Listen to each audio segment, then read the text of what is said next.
হ্যাঁ, আমি একটু বাইরে রয়েছি, স্টেশনে রয়েছি, আমার বন্ধুর জন্মদিন আজকে। বাট আজকে একটা দারুণ আপডেট চলে এসছে অলরেডি। মেগাস্টার শাকিব খানের বাবার চরিত্র কে অভিনয় করছে? মিশা সওদাগর। ইয়েস, মিশা সওদাগর প্রচুর ছবিতে অভিনয় করেছে বাংলাদেশে, এবং তুফানেও উনি ছিলেন অন্যতম বড় একজন শিল্পী আর কি বলা যেতে পারে।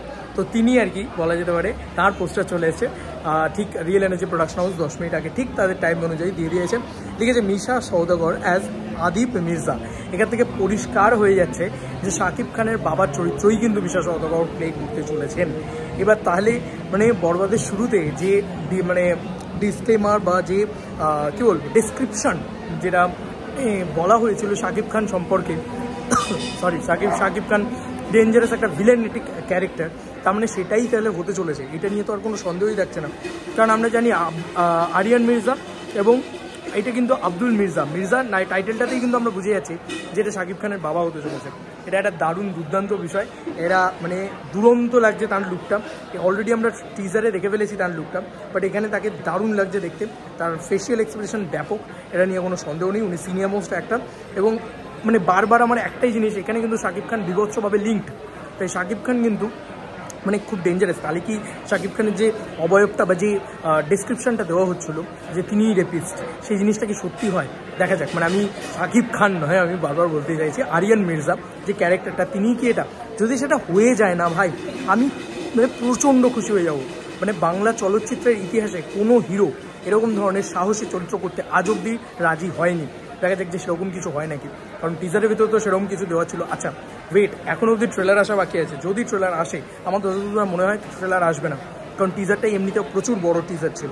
যাই হোক, এই পোস্টারটা দারুণ লেগেছে, এবং পিছনে যে ঘরবাড়িতে দেখা যাচ্ছে সেটা কিন্তু বেশ সাদামাটা ঘরবাড়ি দেখা যাচ্ছে, মানে এম্পায়ার বা রাজপ্রাসাদ এরকম কিছু সেরকম খুব একটা মনে চড়ে হচ্ছে না।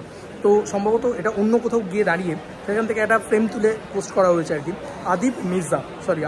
আদিব মির্জা ওনার ক্যারেক্টারের নাম হতে চলেছে, এবং দেখা যাক শাকিব খান এবং যিশু সেনগুপ্ত দুই ভাই কিনা। আর যেটা নিয়ে প্রশংসা করা সেটা হচ্ছে রেগুলার যেটা বলি আমি, আজকেও সেম জিনিসটাই বলছি, রিয়েল এনার্জি প্রোডাকশন হাউস বাংলার অন্যতম সেটা প্রমোশনটা করছে। মানে এই প্রমোশনটা না অ্যাকচুয়ালিতে দরকার ছিল, ভীষণভাবে এই প্রমোশনটার দরকার ছিল, এবং এই প্রমোশনটা তারা করে অ্যাকচুয়ালিতে প্রচণ্ড এফেক্টিভ একটা প্রমোশন করছে।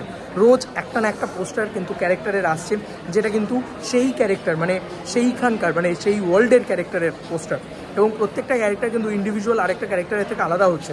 এটাও যদি তোমরা ভালো করে লক্ষ্য করে দেখো, সেটাও কিন্তু খুব ভালো করে পাবে। তো দেখা যাক, ঈদে এমনিতেই খুব এক্সাইটমেন্ট বেড়ে যাচ্ছে, দিনকে দিন আরও এক্সাইটমেন্ট বাড়িয়ে দিচ্ছে, এবং আজকে কিন্তু একটা এক্সক্লুসিভ ধামাকা ব্লাস্ট করে দিয়েছে রিয়েল এনার্জি প্রোডাকশন হাউস, যে অলরেডি শাকিব খান মানে দ্য আরিয়ান মির্জার ক্যারেক্টারের বাবাই হচ্ছে আদিব মির্জা, নাহলে মির্জা টাইটেলটা কেন হবে, তাই না? তো এত সুন্দর লাগছে, আমাদের বাংলায় একটা মির্জা বলে ছবিও আছে, সে ছবিটাও বেশ ভালো ছবি, অঙ্কুশদার ছবি, এই আগের বছরই রিলিজ। যাই হোক, তো আমি বাইরে রয়েছি, বেশি কিছু তো বলতে পারলাম না। আমার এই পোস্টারটা ঘ্যামা লেগেছে, এবং এই প্রমোশনটাকে স্যালুট, সত্যিই বলছি। এরকম প্রমোশন যদি দরদের 10%ও করতো, তাহলে হয়তো আরও বড় ব্লকবাস্টার হতো। বাট দারুণ একটা প্রমোশন হচ্ছে। বাই।